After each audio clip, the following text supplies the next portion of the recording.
아브라함이나 그 후손에게 세상의 상속자가 되리라고 하신 언약은 율법으로 말미암은 것이 아니요 오직 믿음의 의로 말미암은 것이니라. 만일 율법에 속한 자들이 상속자이면 믿음은 헛것이 되고 약속은 파기되었느니라. 율법은 진노를 이루게 하나니 율법이 없는 곳에는 범법도 없느니라. 그러므로 상속자가 되는 그것이 은혜에 속하기 위하여 믿음으로 되나니 이는 그 약속을 그 모든 후손에게 굳게 하려 하심이라. 율법에 속한 자에게 뿐만 아니라 아브라함의 믿음에 속한 자에게도 그러하니 아브라함은 우리 모든 사람의 조상이라. 기록된 바 내가 너를 많은 민족의 조상으로 세웠다 하심과 같으니 그가 믿은 바 하나님은 죽은 자를 살리시며 없는 것을 있는 것으로 부르시는 이시니라. 아브라함이 바랄 수 없는 중에 바라고 믿었으니 이는 내 후손이 이 같으리라 하신 말씀대로 많은 민족의 조상이 되게 하려 하심이라. 그가 100세나 되어 자기 몸이 죽은 것 같고 사라의 태가 죽은 것 같음을 알고도 믿음이 약하여지지 아니하고 믿음이 없어 하나님의 약속을 의심하지 않고 믿음으로 견고하여져서 하나님께 영광을 돌리며 약속하신 그것을 또한 능히 이루실 줄을 확신하였으니 그러므로 그것이 그에게 의로 여겨졌느니라. 그에게 의로 여겨졌다 기록된 것은 아브라함만 위한 것이 아니요 의로 여기심을 받을 우리도 위함이니 곧 예수 우리 주를 죽은 자 가운데서 살리신 이를 믿는 자니라. 예수는 우리가 범죄한 것 때문에 내줌이 되고 또한 우리를 의롭다 하시기 위하여 살아나셨느니라. 기독교인 중에서 우리 집안은 5대째 집안이다, 우리 가문의 목사가 몇 명이고 장로가 몇 명이다와 같은 것들을 자랑하는 분들이 있습니다. 그러나 아무리 자랑해도 성경에도 나오는 대표적인 신앙인 아브라함에겐 비할 수 없을 것입니다. 그렇게 유대인들은 그 무엇보다 자신들이 아브라함의 자손인 것을 매우 자랑스러워했습니다. 그런데 오늘 말씀에서는 그들의 자랑을 무효화시키는 말씀이 등장합니다. 아브라함과 그 후손에게 세상의 상속자가 되라고 주신 언약은 율법을 통해서 오지 않았다는 것입니다. 여기서 율법은 구약의 율법을 말하지만 여기에는 혈통이나 스펙과 같은 외부적인 요소가 다 포함됩니다. 자신들이 아브라함의 자손인 것과 하나님이 이들에게 율법을 주신 것, 그리고 그 율법을 철저하게 지키려고 노력한 모든 것이 아담 이후로 깨어진 세상 속에서 다시 청지기의 역할을 맡아 이 세상을 회복시키는 일에 동참하는 일에 아무런 관계가 없다는 말씀은 유대인들에게는 매우 충격적인 말씀일 것입니다.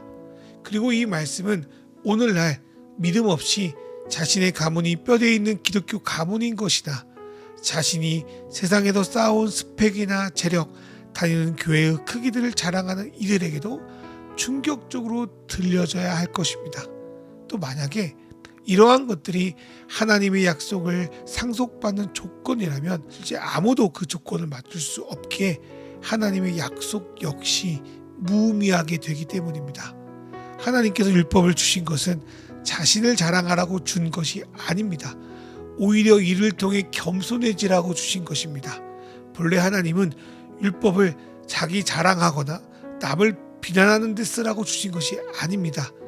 우리는 율법을 통해 우리 역시 하나님의 진노 가운데 있는 존재이구나, 그분의 은혜가 아니면 난 살 수 없는 존재이구나를 깨닫게 됩니다.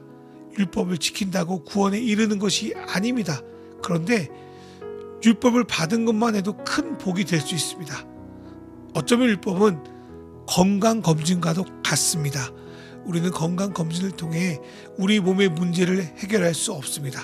단지 우리의 문제가 무엇인지를 알려줄 뿐입니다. 그럼에도 건강검진이 유익한 것은 이를 통해 나의 진짜 문제를 인식하고 해결책을 찾아 나서는 계기가 되기 때문입니다. 반대로 율법이 없다면 내가 지금 하나님의 진노 가운데 있으며 내가 하나님 앞에 얼마나 망가진 죄인이라는 것도 인식하지 못하고 그냥 멸망으로 들어갈 수밖에 없습니다. 율법은 우리에게 건강검진을 통하여 불치병으로 죽을 것을 알려줍니다. 그 결과가 의심된다고 몇 번을 해도 우리 병이 낫지 않는 것 같이 아무리 율법을 지키고 안다고 해서 우리의 근본적인 문제는 해결되지 않습니다. 그럼 무엇으로 이 문제를 해결할 수 있는가? 우리의 근본적인 문제를 해결하실 유일한 분, 우리의 창조주 하나님을 만나는 수밖에 없습니다. 그리고 하나님을 만나려면 결코 우리의 노력으로만 되지 않습니다. 서울의 유명한 병원이나 의사를 만나 진료받는 것도 어려운데 인간의 근본적인 문제를 해결하시는 하나님을 만나는 것은 얼마나 어렵겠습니까? 이건 솔직히 불가능한 일입니다. 오로지 그분이 우리를 만나겠다는 은혜 아니고는 하나님을 만날 수 없습니다. 하나님은 믿음의 조상이라고 하는 아브라함도 이렇게 은혜로 만나 주셨습니다. 우리가 믿음의 조상이라고 아브라함을 부를 때 마치 아브라함이 하나님께 뭔가 위대한 믿음을 보여서 그런 말을 하는 것은 아니라고 생각합니다. 그러나 믿음의 조상이라고 하는 것은 아브라함도 아무 공로 없이 믿음으로 하나님 안에 들어갔으니 우리도 그와 같이 믿음으로 들어갈 수 있다는 것을 확신해 주는 게 더 큽니다. 아브라함도 믿음으로 구원받았는데 우리 역시 믿음으로 들어갈 수 있다는 좋은 케이스를 우리는 아브라함을 통해 발견하고 확신할 수 있는 것입니다. 하나님의 은혜를 믿음으로 받아들이는 것이 구원이기에 이것은 율법을 지키다가 그리스도인이 된 유대인뿐 아니라 율법 없이 예수를 믿음으로 그리스도인이 된 이방인들도 동일한 조건으로 구원을 누릴 수 있습니다.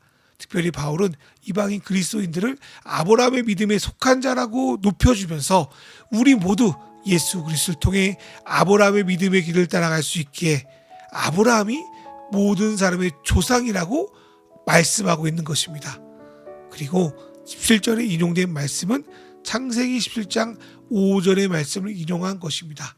하늘의 무뼈를 셀 수 없는 것 같이 아브라함 너를 통해 수많은 자손이 나타날 것이라는 말씀을 바울 사도는 이스라엘 자손뿐 아니라 이 땅의 모든 민족으로 확대하여 설명하고 있는 것입니다.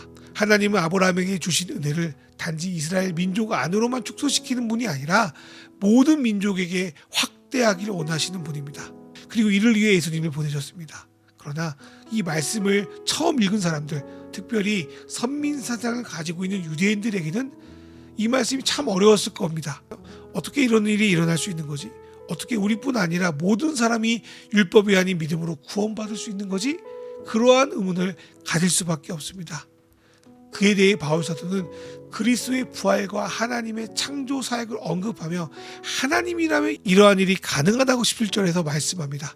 하나님은 죽은 예수를 살리신 것처럼 절망적인 상태에 있는 죽어버린 모든 자를 살릴 수 있습니다. 하나님이 무에서 유로 온 세상을 창조한 것 같이 어떤 자격도 없는 우리를 새롭게 창조하셔서 하나님의 자녀로 하나님의 자녀답게 만들어낼 수 있습니다. 이것은 하나님이 돌들로 아브라함이 자손이 되게 하실 거라는 세례 요한의 말씀과 맥락을 같이 합니다. 하나님이 창조의 하나님인데 유대인도 아니고 율법도 모르는 우리를 등이 그분의 자손이 될 수 있게 하는 것은 너무나도 당연한 것입니다. 하나님은 우리를 율법이 아니라 믿음으로 구원하셨습니다. 유대인들이 생물학적 아브라함의 자손이라고 구원하지 않는 것 같이 또 율법을 지켜서 그 공로로 구원받지 못하는 것 같이 우리가 가진 기독교적 신앙 배경이나 성과나 스펙이 우리를 구원해 주지 않습니다. 구원은 우리에게 주신 은혜를 우리의 믿음으로 받아들이는 데 있습니다. 그리고 삶에서 우리를 인도하시고 약속하시는 그분의 방식을 믿음으로 받아들이며 우리의 믿음과 깊이와 넓이가 점점 커져나가 결국 그분의 삶의 방식을 닮아 살아가게 될 것입니다. 이것은 모두 하나님이 있기에 가능합니다. 바벨론 갈대아 우르에서 이방신을 섬기던 아브라함을 가나안 땅까지 부르셨다면 우리도 거기로 부르시지 않겠습니까? 또 하나님을 제대로 신뢰하지 못하고 여기저기 자충우 돌아던 아브라함을 결국 모리아산까지 이르도록 그 믿음을 자랑하게 하셨다면 우리에게도 그렇게 하시지 않을 이유가 없지 않습니까?